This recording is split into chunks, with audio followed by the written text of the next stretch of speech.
কেমন আছেন সবাই? নিশ্চয়ই ভীষণ ভালো। আবার আপনাদের সাথে কথা বলতে এসেছি, যেখানে একজন নারী তার জীবনের নিরাপত্তা বা তার যাপিত জীবনের সৌন্দর্যের জন্য লড়াই করে প্রতিনিয়ত, যেখানে পুরুষ তার বিবেকের কাছে প্রশ্নবিদ্ধ হয় না, যেখানে শিক্ষার অভাব প্রতিনিয়তই নারী এবং পুরুষকে সারাক্ষণ দূরে সরিয়ে দেয় সম্ভাবনা থেকে, কাজ থেকে, শুধুমাত্র নিরাপত্তার খাতিরে।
শোনো, এই বয়সের ছেলে মেয়েদের তো অনেক কিছুই হয়, ওরা তো আর সব কথা সবাইকে বলতে পারে না, সবাইকে বলা যায়ও না।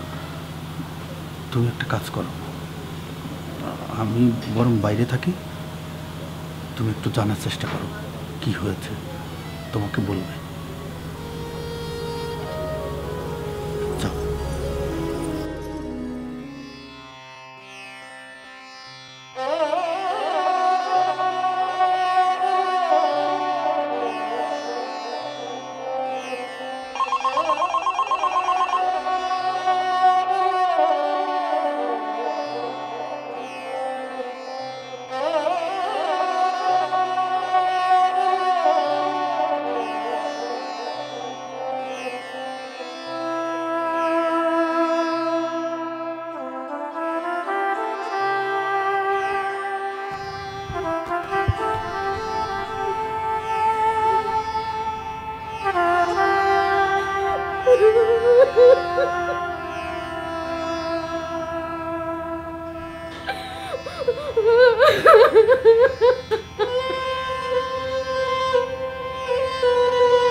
আল্লাহর দোহাই লাগে, একবার একটু থামো,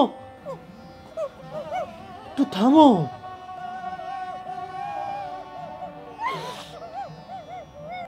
আচ্ছা, একটা কথা বলো তো, তোমার মেঘ মিথ্যা বলছে না তো? ও মিথ্যা বলবে কেন?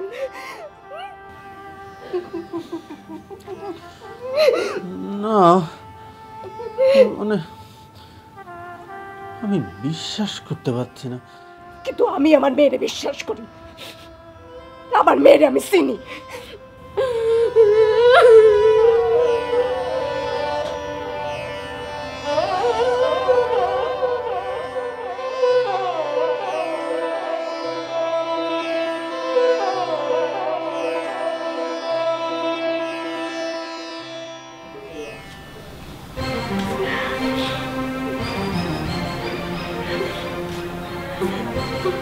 বিশেষ করো মা, আমি কিছু করিনি।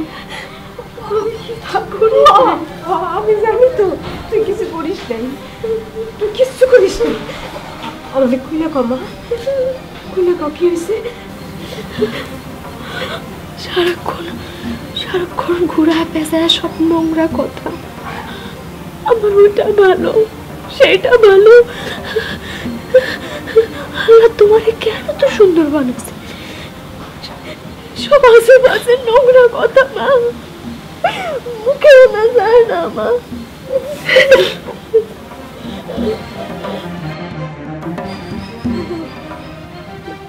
যা করতো তাই করতে হতো, না করলে সব কিছু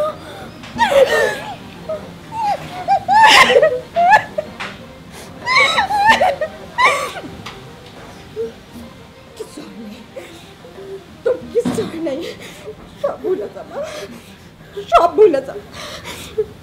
কেমনে ভুলে যাবো মা? আমারে তুমি কয়া দাও। কি নোংরা! আমার তো কিচ্ছু হয় নাই।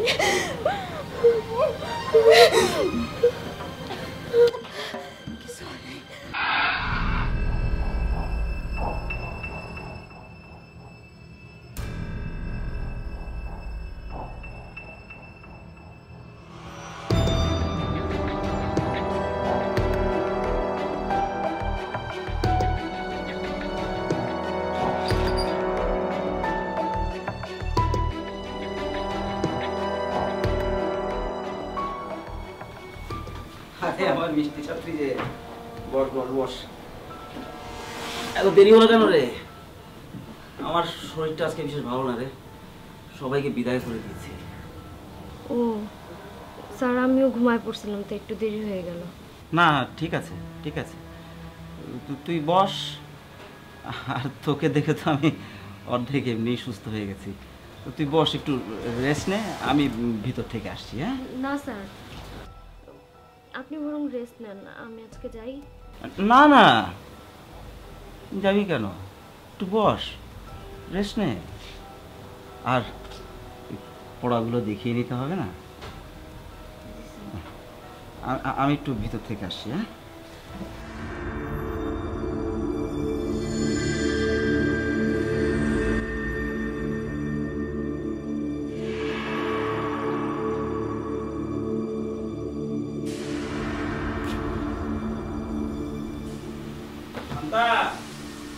খাতাপত্র নিয়ে ভিতরে চলে আয় রে।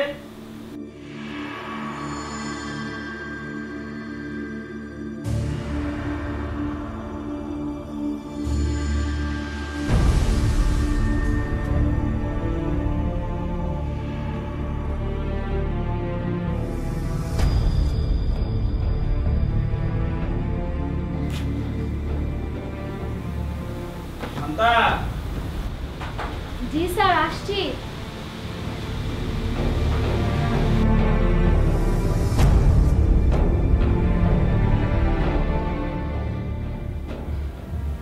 তুই তো জানিস যে তোর ভাবি তার বাপের বাড়িতে গেছে। একলা একলা মনটাও আমার কেমন জানি ছটফট করতেছে রে। একটু চা বানিয়ে খাওয়াতে পারবি? একটু চা বানাবি, তার জন্য এত কিছু ভাবতে হচ্ছে। আচ্ছা থাক, আমি চা বানিয়ে তোকে খাওয়াচ্ছি। না স্যার, আমি বানাইতেছি স্যার। আর না,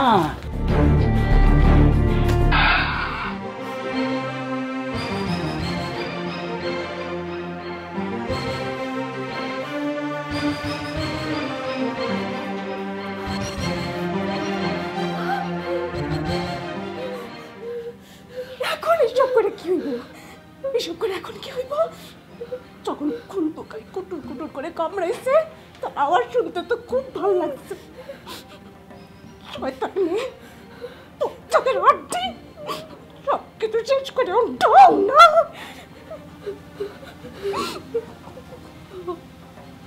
আমি সব কিছু করছি, আমি সব কিছু করছি, তারে আমার মনে ধরছিল, সব কিছু করছি।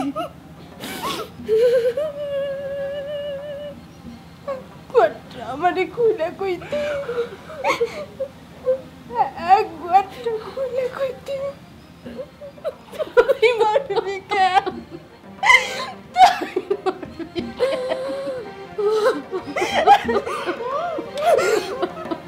মরবো শয়তান, তুই মরবি কেন?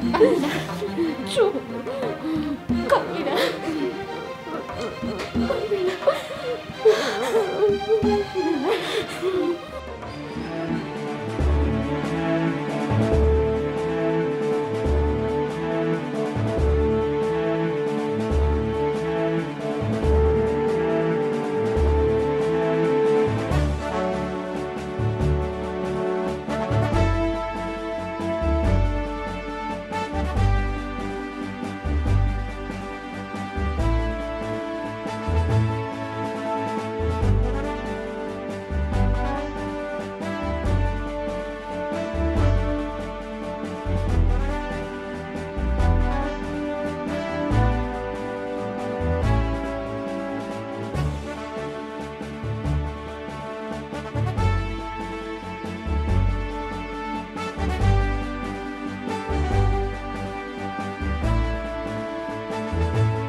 এখন কি ভাবতেছো কি করলে কি হয় আর কি না করলে কি হয়?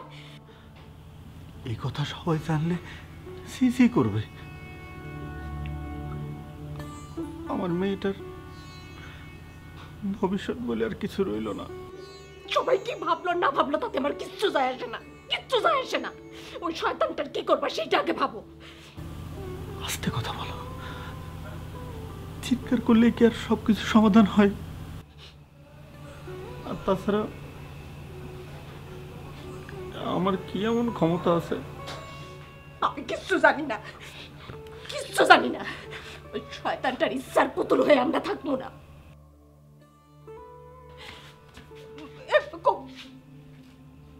আমার মায়ের যদি কিছু হয় আমি কিন্তু সংসারে আগুন লাগাই দেব। মারে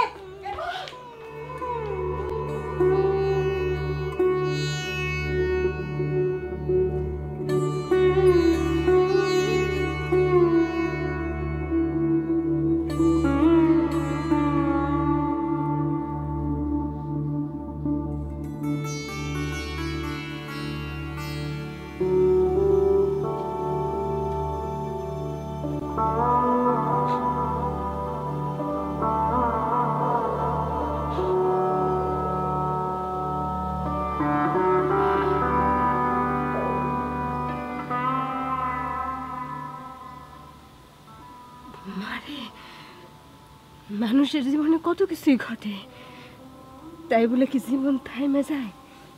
থাইমে যায় না, নিজের মতো করে শুরু করতে হয়। আমরা তো গরিব মানুষ, আমাকে তো অত টাকা পয়সা নাই, তাই বলে কি আমরা বাংলার চলে ভাইসে যাবো?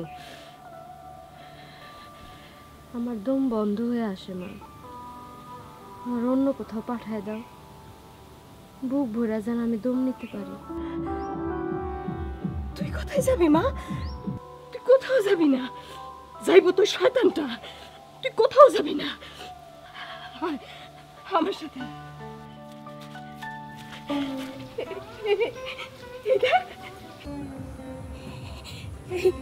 এই খোলা আকাশ তোর সাথে আছে, এই বাতাস তোর সাথে আছে।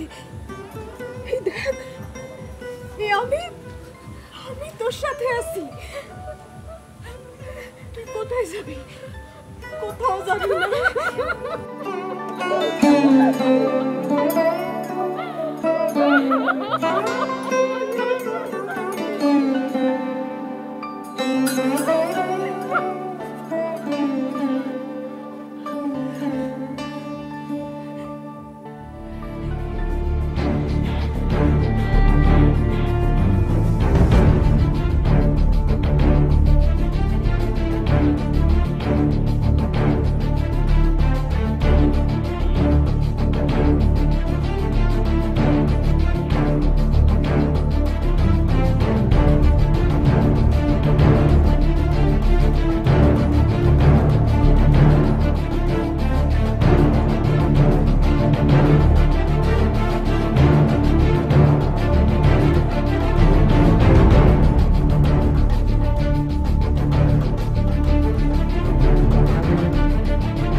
যাক এসে ভালোই করেছিস, তো পড়াশোনা ছেড়েই দিয়েছি।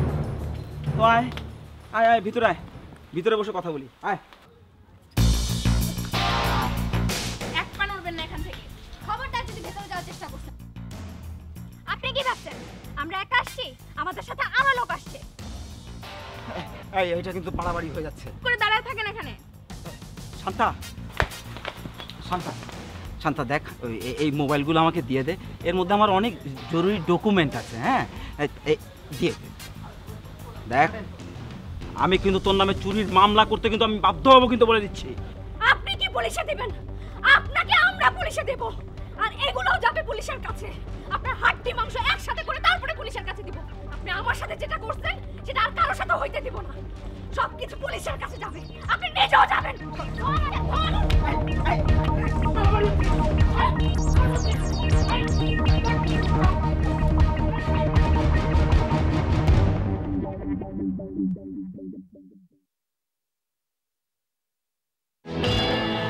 মানুষের সবচেয়ে বড় শিক্ষক নাকি মানুষের বিবেক। কিন্তু যদি শিক্ষার অভাব থাকে, সামাজিক, প্রাকৃতিক, ভূতাত্ত্বিক এবং সকল রকম বৈষম্যের মাঝে এই শিক্ষার অভাবের কারণে মানুষও তো অনেক সময় বিবেকের উপস্থিতিই টের পায় না। আর পুরুষ শাসিত বিশ্বে, পুরুষ শাসিত সমাজে পুরুষ নিজের অবস্থানকে অনেক সময় হয়তো পরিষ্কার করে দেখতেও পান না। সেক্ষেত্রে এই পরিস্থিতির সবচেয়ে বড় শিকার হন আসলে নারী। তিনি সুরক্ষিত থাকেন আর অরক্ষিত থাকেন। আমরা কি একটু ভাববো আমাদের বিবেকের কথা? আশা করি আমাদের সাথে যোগাযোগ করবেন। আজকে আসলে এ পর্যন্তই, আর যোগাযোগ করবার জন্যই কিন্তু ইমেল অ্যাড্রেসটি যাচ্ছে। আপনাদের সাথে যোগাযোগ হবে। ততক্ষণ পর্যন্ত ভালো থাকবেন, আলোকিত থাকবেন।